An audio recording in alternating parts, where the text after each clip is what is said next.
আর এসব বিষয় নিয়ে বিস্তারিত আলোচনার জন্য স্টুডিওতে যুক্ত হয়েছেন সহকর্মী ফারুক ভুঁইয়া রবিন। যাচ্ছি তার কাছে। রবিন, আমরা বিভিন্ন দলের বক্তব্য আসলে শুনছিলাম, সেই ক্ষেত্রে আমরা যদি একটু স্পেসিফিক করে বলি যে আসলে কোন পক্ষ কাদের আসলে বাধা মনে করছে।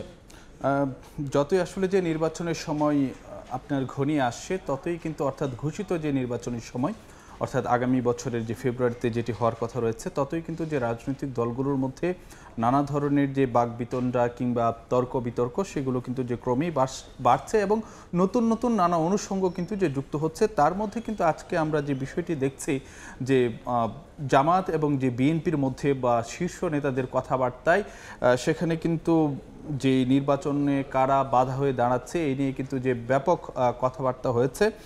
এবং সেই জায়গায় যদি আমরা বলতে চাই যে বিএনপির পক্ষ থেকে কিন্তু যে বেশ কিছু অভিযোগ করা হয়েছে, সেখানে আজকে পাল্টা অভিযোগ মানে জামাতের পক্ষ থেকেও এসেছে। তো সেই জায়গাতে বিএনপির পক্ষ থেকে আজকে যে কথাগুলো এসেছে সেটি হলো যে নির্বাচন ঘিরে এ পর্যন্ত যত বাধা এসেছে সবগুলোই আসলে যে জামায়াতের কাছ থেকে এসেছে এবং ভোটের আগে ধর্মকে ব্যবহার করে জাতিকে বিভক্ত করতে চায় একটি দল, এমন বক্তব্য কিন্তু যে বিএনপি নেতাদের পক্ষ থেকে এসেছে। এবং বিএনপি নেতারা বলছেন যে কিছু দলের মতামত আসলে যে জোর করে অন্যদের উপর চাপিয়ে দেওয়ার যে একটি চেষ্টা সেটি চলছে এবং সংসদকে পাশ কাটিয়ে নানা ধরনের নানা প্রস্তাবনা সেগুলোকে বাস্তবায়ন করার চেষ্টা করা হচ্ছে এবং যে সাংবিধানিক যে ধারা আছে সেগুলোকে আসলে যে পাশ কাটিয়ে নানা ধরনের যে প্রস্তাবনা সেগুলো বাস্তবায়ন করা হচ্ছে এবং এর মধ্য দিয়ে যে দেশকে নতুন সংকটে নিয়ে যেতে চায় একটি মহল, এমন অভিযোগও কিন্তু যে আজকে বিএনপি নেতারা করেছেন। এবং আজকে যখন যে মুক্তিযোদ্ধা দলের যে একটি যে সমাবেশ আমাদের আগের প্রতিবেদন নিশ্চয়ই আপনারা দেখেছেন, সেখানে কিন্তু যে বিএনপির এক নেতা যে কথা বলেছেন যে ২৪-এর ভূমিকার জন্য যদি আওয়ামী লীগের কার্যক্রম নিষিদ্ধ করা হয় তাহলে ৭১-এর ভূমিকার জন্য জামায়াতকে নিষিদ্ধ করতে হবে, এমন বক্তব্য কিন্তু যে আজকে বিএনপি নেতাদের বক্তব্যে এসেছে। সেক্ষেত্রে নির্বাচনে যেহেতু বিএনপি বেশিরভাগ অভিযোগে আসলে সরাসরিও বলা যায় যে জামাতকে করছে, জামাতের বক্তব্য কি? জামাতের পক্ষ থেকে আসলে যে বেশ কিছু অভিযোগ করা হয়েছে এবং যে বিএনপি যে বক্তব্যগুলো দিয়েছে তার বিপরীতে জামাতের পক্ষ থেকে কিন্তু যে পাল্টা বেশ কিছু অভিযোগ করা হয়েছে এবং সেখানে কিন্তু বলা হচ্ছে যে সনদ বাস্তবায়ন নিয়ে আসলে যে নতুন করে অনাকাঙ্ক্ষিত পরিস্থিতি তৈরি করছে জামায়াত এবং হঠাৎ অনিশ্চয়তা এবং যে উত্তাপ তৈরি করে যে ফেব্রুয়ারি যে নির্বাচন প্রক্রিয়া সেটিকেও কিন্তু যে বাধাগ্রস্ত করার চেষ্টা করা হচ্ছে, অর্থাৎ এই বিষয়টিকে যে ইঙ্গিত করে জামাতের পক্ষ থেকে অভিযোগ করা হয়েছে। এবং আরপিও পুনরায় সংশোধন করার যে একটি যে প্রচেষ্টা সেটিকে তারা একটি দলের অন্যায় আবদারের কাছে যে সরকারের নথি স্বীকার করার শামিল বলে কিন্তু যে জামাতের পক্ষ থেকে বলা হয়েছে। অন্যদিকে লন্ডন চুক্তিকে যে অসম ও অবৈধ হিসাবে জামাত আখ্যা দিচ্ছে। বাইরে আজকে এনসিপি নেতারাও বক্তব্য দিয়েছেন। এনসিপির পক্ষ থেকে যেটি বলা হচ্ছে যে রাষ্ট্রপতি নয়, যে প্রধান উপদেষ্টারের যে সয়ে সনদ বাস্তবায়ন জারির সেই দাবিটি করা হয়েছে এবং অন্যদিকে বলা হচ্ছে যে জুলাই সনদকে দুই দলের যে ভোটের দর কষাকষির হাতিয়ার করছে দুটি দল, এমনটি কিন্তু যে জামাতের এনসিপির পক্ষ থেকে বলা হয়েছে। এবং এর বাইরেও কিন্তু যে এনসিপির পক্ষ থেকে যে কথাটি বলা হয়েছে যে মানে বিএনপি জামাতের মধ্যে যে বোঝাপড়ার হচ্ছে এমন নানান কথাবার্তা শোনা যাচ্ছে, এটি এনসিপির পক্ষ থেকে অভিযোগ করা হচ্ছে। এবং এনসিপির পক্ষ থেকে যে কথাটি বলা হচ্ছে যে পরবর্তী যে জাতীয় সংসদ নির্বাচন হবে সেটি তত্ত্বাবধায়ক সরকারের অধীনে নয় বরং অন্তর্বর্তী সরকারের অধীনেই পরের জাতীয় সংসদ নির্বাচন হতে হবে। রাব্বি, আসলে যে রাজনৈতিক নানান বিতর্ক কিন্তু উঠছে বিভিন্ন ইস্যুতে, তার মধ্যে একটি কিন্তু যে আরপিও অর্থাৎ যে গণপ্রতিনিধিত্ব আদেশ যে সংশোধনী নিয়ে, এবং সেখানে আসলে যে নতুন করে যেই মানে কথাবার্তাটি আসছে যে জোটের মধ্যেও যদি কোনো প্রার্থী থাকে অর্থাৎ জোটের প্রার্থীও হলেও কিন্তু যে তাকে নিজ দলের প্রতীকে নির্বাচন করতে হবে, তো আরপিওর এই সংশোধনী ধারাকে নিয়ে আসলে যে রাজনৈতিক মহলে নানা ধরনের যে বিতর্ক চলছে এই নিয়ে আসলে যে আমাদের একটি প্রতিবেদন রয়েছে দেখে নিচ্ছি, তারপর আমরা আবার ফিরছি আলোচনায়। জুলাই সনদের বাস্তবায়ন প্রক্রিয়া নিয়ে দিন দিন মতপার্থক্য বাড়ছে রাজনৈতিক দলগুলোর। অনেকেই সংশয় প্রকাশ করছেন ফেব্রুয়ারিতে নির্বাচন আয়োজন নিয়েও। এর মধ্যে নতুন করে আলোচনায় আরপিও সংশোধনী।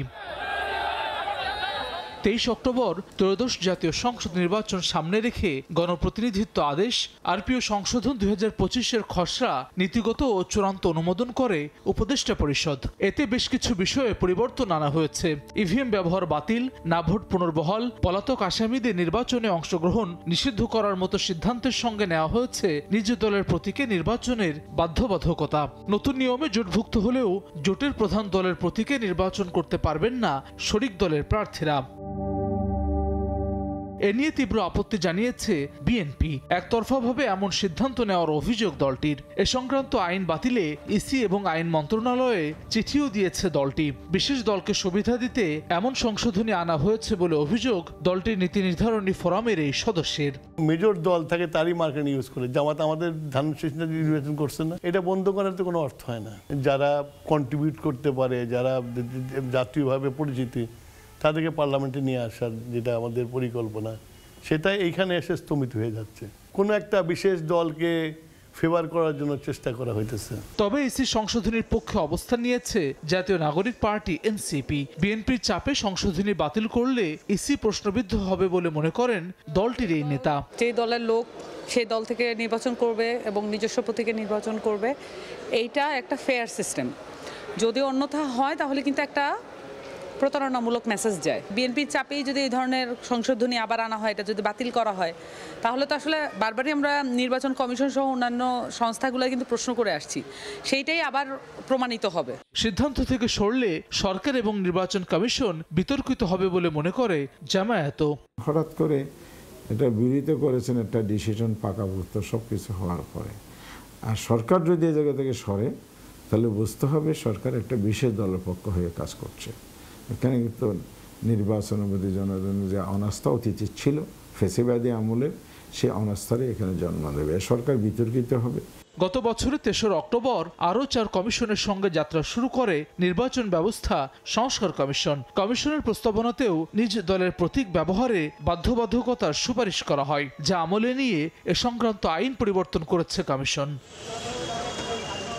হাসান ওয়ালি, সময় সংবাদ, ঢাকা। সেক্ষেত্রে রবিন, এই যে আরপিও সংশোধনের কথা বলা হচ্ছে, বিশ্লেষকরা বা রাজনৈতিক মহলে এখন কি উঠে আসছে, সমাধান কি?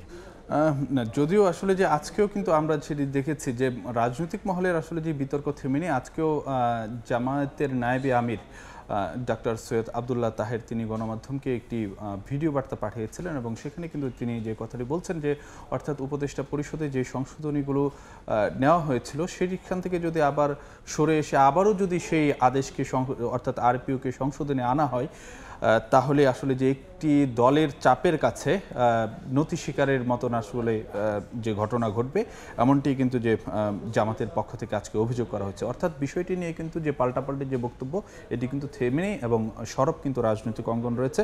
তো এরকম আরও কিছু বিষয় আসলে নিয়ে কিন্তু যে মূলত বেশ উত্তাপ রয়েছে রাজনৈতিক অঙ্গন যদি বলতে যাই।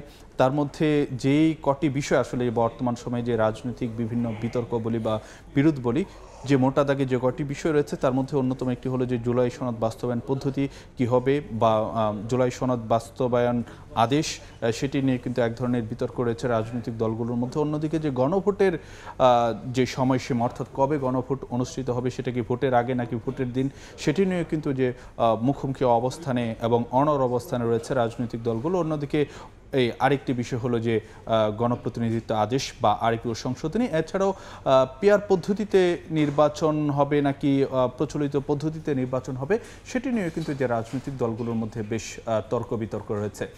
রাব্বি। রবিন, অসংখ্য ধন্যবাদ আলোচনায় যুক্ত হওয়ার জন্য। আপনাকেও ধন্যবাদ রাব্বি।